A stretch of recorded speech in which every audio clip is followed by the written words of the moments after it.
Welcome to the video lectures on course Radiation and Microwave Technique. We are going through unit number 2, that is radiating elements and arrays. So till now in the lecture number 1 and lecture number 2, we have gone through the analysis of dipole antennas like the infinitesimal dipole antenna and small dipole antenna. Now in this lecture number 3 of this unit, we will go through analysis of the finite length dipole antenna and we will apply it to half wavelength dipole. So let's see what are the content of this video lecture. Learning outcomes. Analysis of finite length dipole antenna like radiated field, radiation intensity and directivity, maximum effective aperture, and the radiation resistance and radiation pattern. Similar goes with the half wavelength dipole antenna. We will calculate the radiated field, radiation intensity and directivity, maximum effective aperture area, radiation resistance, and we will see the radiation pattern of half wavelength dipole also. So starting with the contents, first we will go through learning outcomes. So after completion of this lecture, students will be able to understand and analyze different parameters of finite and half wavelength dipole antennas, like as I said in the previous slide, the radiated field, radiation intensity and directivity, maximum effective aperture, radiation resistance, radiation pattern. And now we will start with the actual content of today's lecture, that is the finite length dipole antenna. So finite, here it indicates that this is the antenna whose dimensions are finite. That is, for example, consider the antenna with length equal to lambda by 2, length equal to lambda by 4, length equal to 3 lambda by 4. These are the finite dimensions of antenna. So they indicate they are the finite length dipole antennas. So we are now familiar with the infinitesimal dipole antenna. It has length which is very much less than the wavelength being transmitted, that is the L is very much less than the lambda. But this antenna is inefficient of transmitting the signals applied to it. So to obtain good transmission characteristics, we will need much larger antenna. The length of finite antenna can be substantial fraction of lambda being transmitted, or it can even be greater than the wavelength. So till now what we have done, we have studied the infinitesimal dipole which is having length less than equal to lambda by 50, and then we applied it for the small dipoles who are having length in between lambda by 10 to lambda by 50. Now over here what we will do, we will study the finite length dipole and we will apply it to the half wavelength dipole. So for finite length dipole, the current is sinusoidal over its length. We will see that in the further slide. So to reduce the mathematical complexities, we have assumed that this finite length dipole is having negligible diameter which is approximately equal to 0,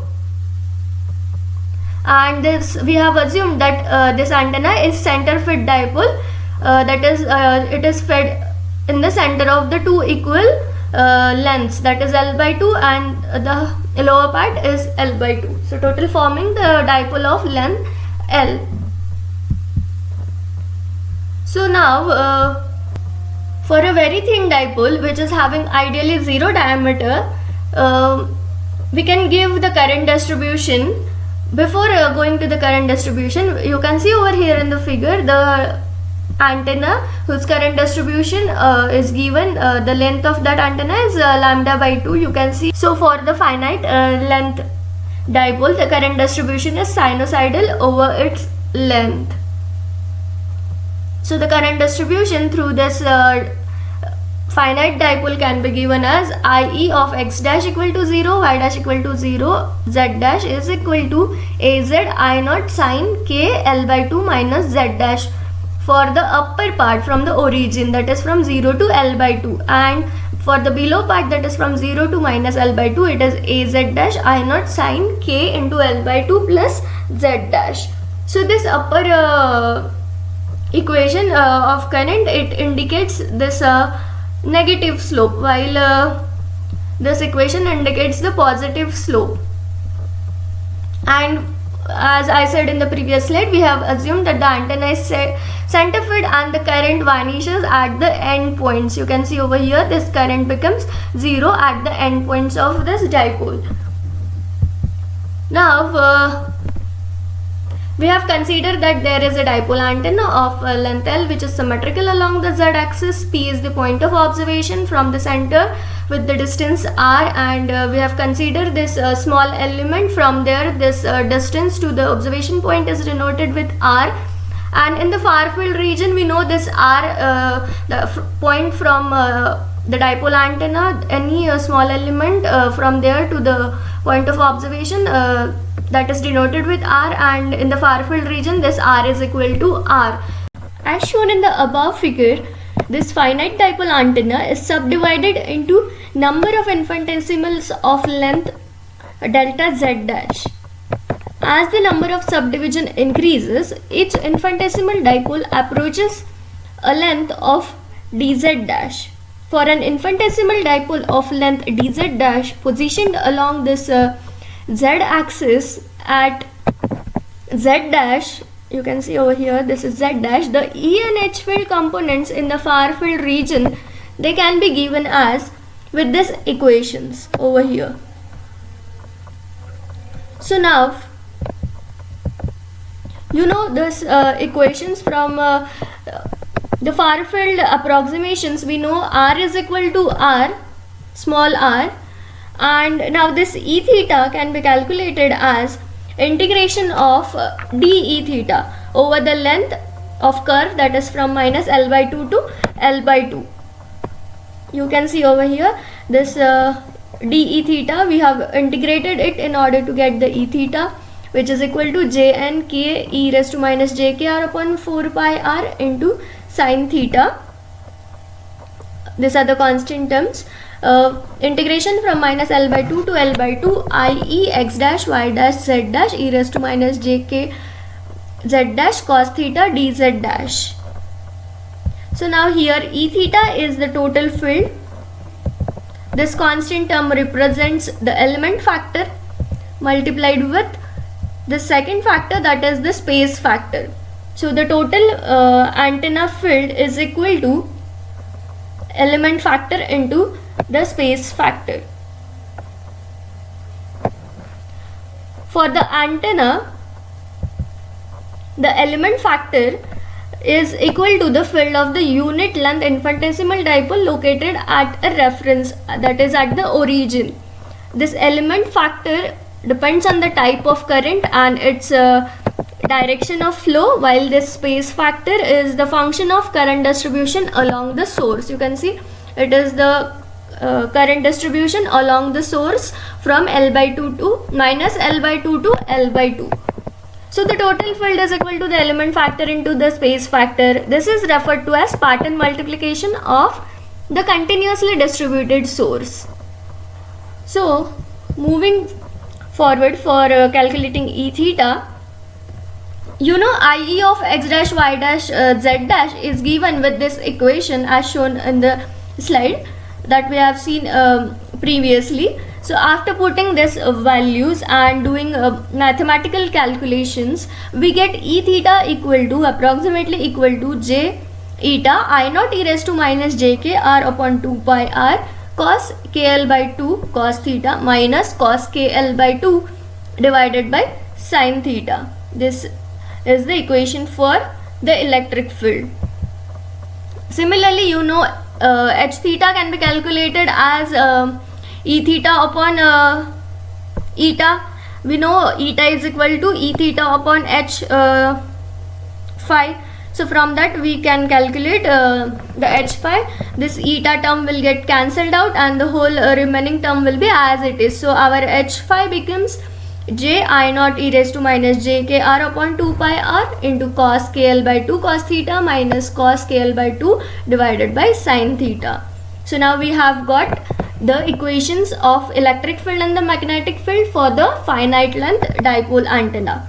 Moving forward, we will now go for the calculation of the Poynting vector, that is the power density, radiation intensity and the radiation resistance calculation. So we know the average power density denoted by WAV is half of real part of the electric field cross product with the magnetic field conjugate.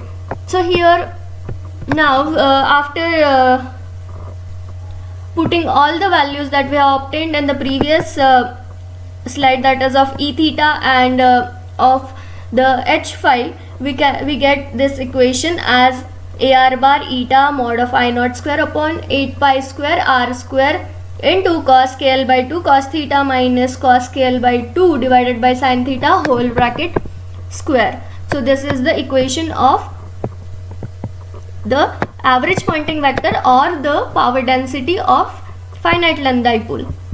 Now going to the radiation intensity, we know radiation intensity is just this average power density into R square. So if you see this equation, only this R square, as it is in the denominator, when we will do the multiplication of Poynting vector along with R square, this R square will get cancelled out, and the whole remaining other term, it will remain as it is. So this is the equation for the radiation intensity of finite length dipole antenna.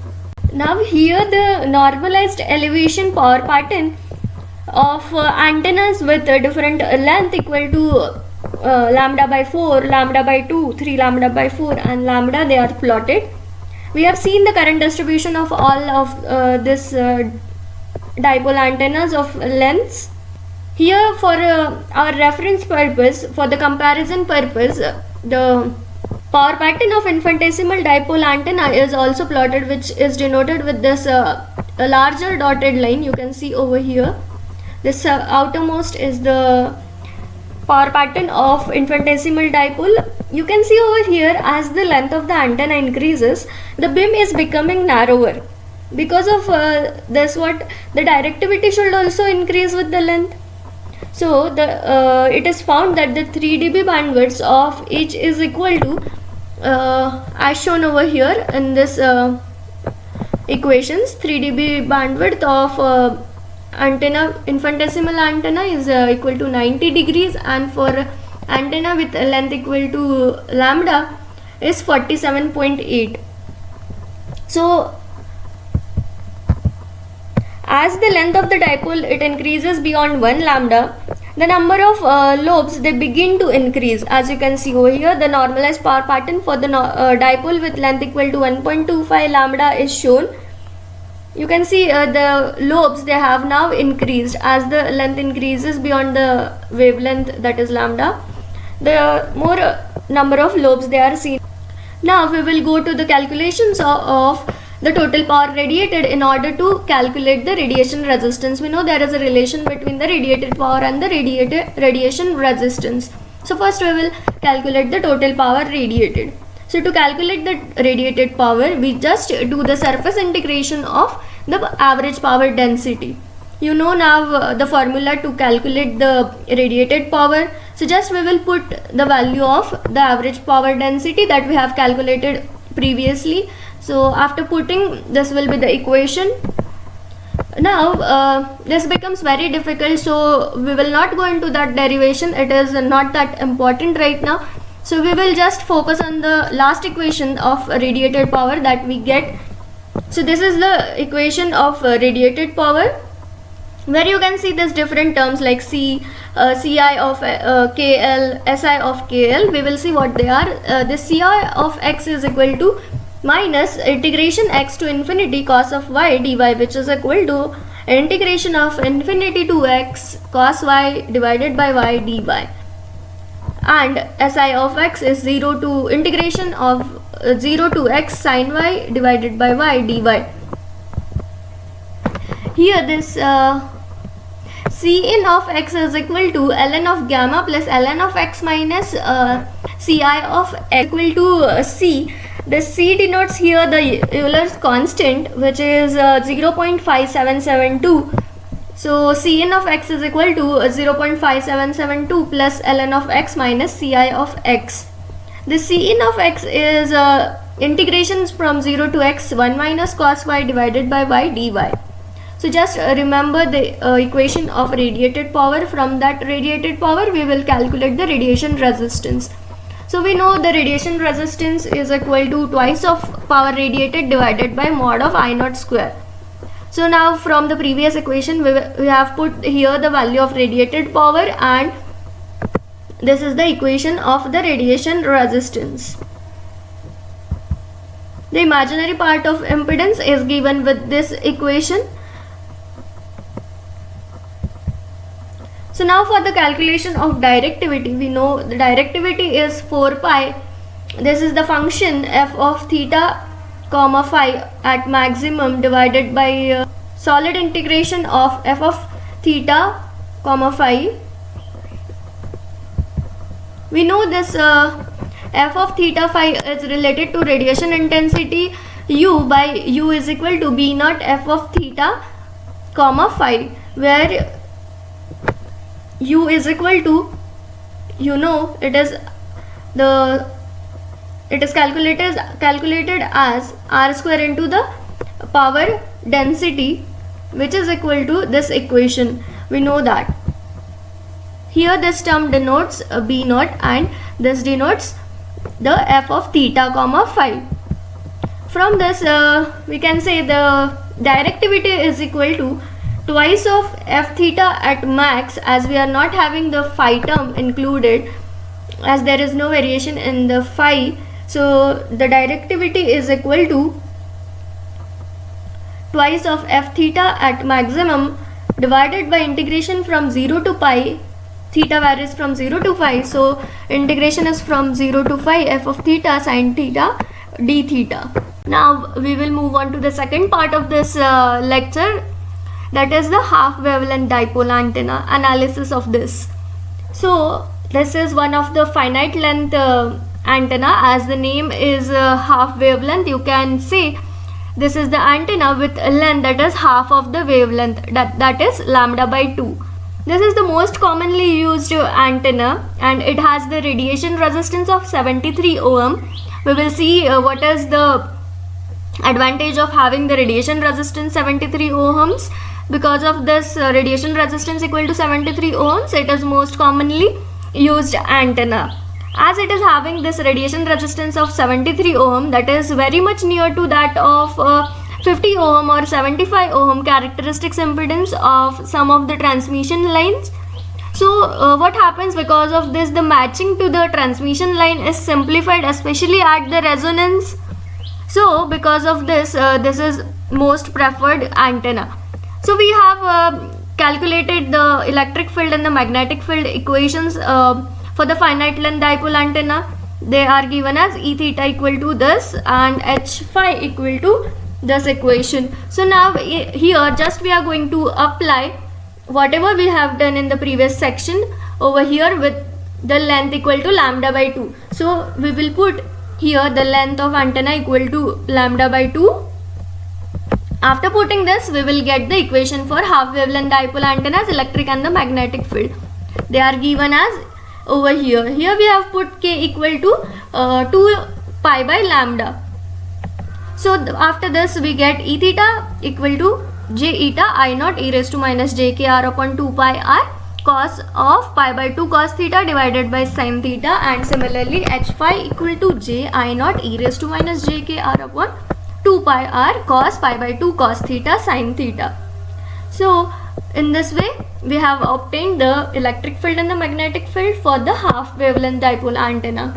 From this now we can calculate the time average power density denoted by WAV. The equation previously it is given as eta I naught square divided by 8 pi square r square cos kl by 2 cos theta minus cos kl by 2 divided by sin theta whole bracket square. So after putting the value of k equal to 2 pi by lambda and l equal to lambda by 2, we have obtained this equation, and this becomes equal to eta I naught square divided by 8 pi square r square sin cube theta.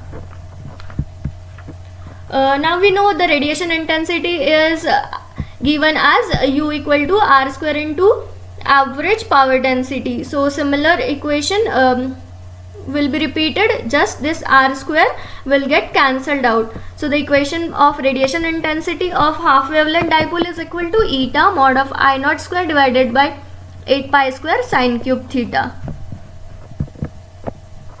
Now you can see over here this is the amplitude pattern for thin dipole with the sinusoidal current distribution. You know, for the lambda by 2 antenna, the current distribution is sinusoidal, and the 3 dB beam width for half wavelength dipole antenna is equal to 78%, and this darker line you can see over here, it denotes you the radiation pattern of antenna with length lambda by 2.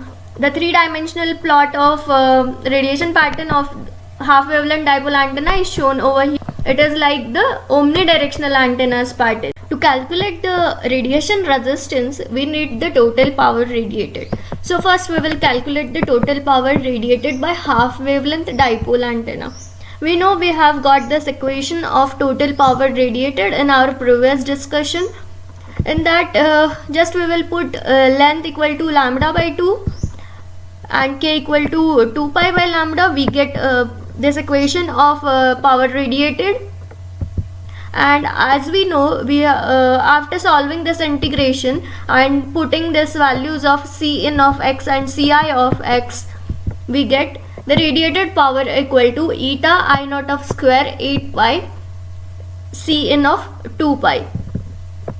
Here this C in of 2 pi is equal to 0.5772 plus ln of 2 pi minus Ci of 2 pi. As our integration, it goes from 0 to 2 pi.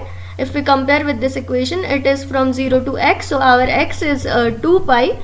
Putting that value over here and calculating, we get the equation as C in of 2 pi equal to 2.435. The maximum directivity can be calculated as D naught equal to 4 pi U max P radiated.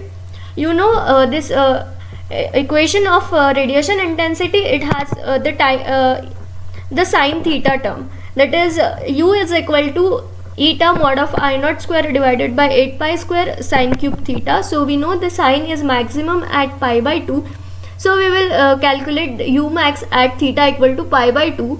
So we get directivity is equal to 4 pi U maximum at theta equal to pi by 2 divided by the radiated power.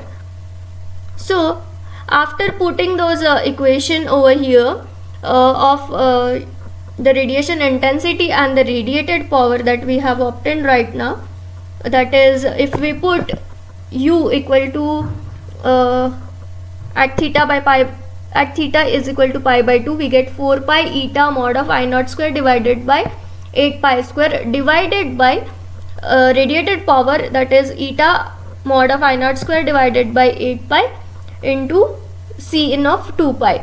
So at last only this remains, that is equal to 4 by C in of 2 pi. We know the value of C in of 2 pi is 2.435. By putting this value, we get 4 divided by 2.435, which is approximately equal to 1.643. So the directivity of half wavelength dipole antenna is 1.643. The maximum effective area of half wavelength dipole antenna is equal to lambda square divided by 4 pi d naught, which is equal to lambda square divided by 4 pi into d naught's value is 1.643. The maximum effective area becomes 0.13 lambda square. The radiation resistance calculation, now we know the radiated power and radiation resistance, they are related as radiation resistance is equal to twice the radiated power divided by mod of I naught square. We get eta by 4 pi C in of 2 pi. Eta is 120 pi. Putting that value, we get radiation resistance is equal to 73 ohms.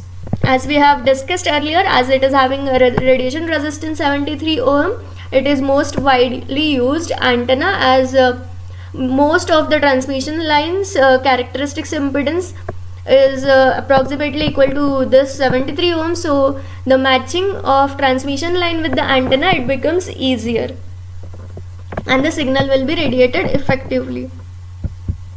And this is the current distribution along the length of linear wire antennas with different wavelength. We have discussed only the half wavelength dipole, but these are the different current distributions for finite length dipoles of L equal to lambda by 4, L equal to lambda by 2, L equal to lambda, and L equal to 3 lambda by 2, and L equal to 2 lambda.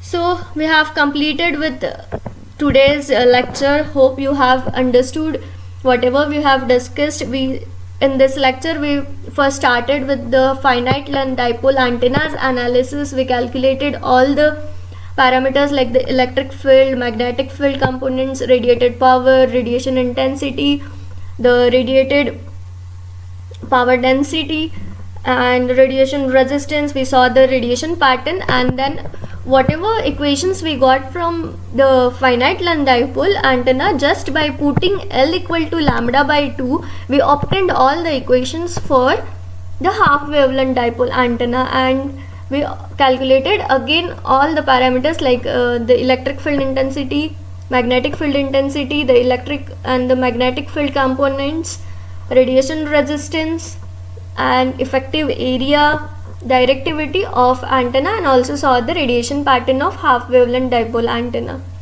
Thank you.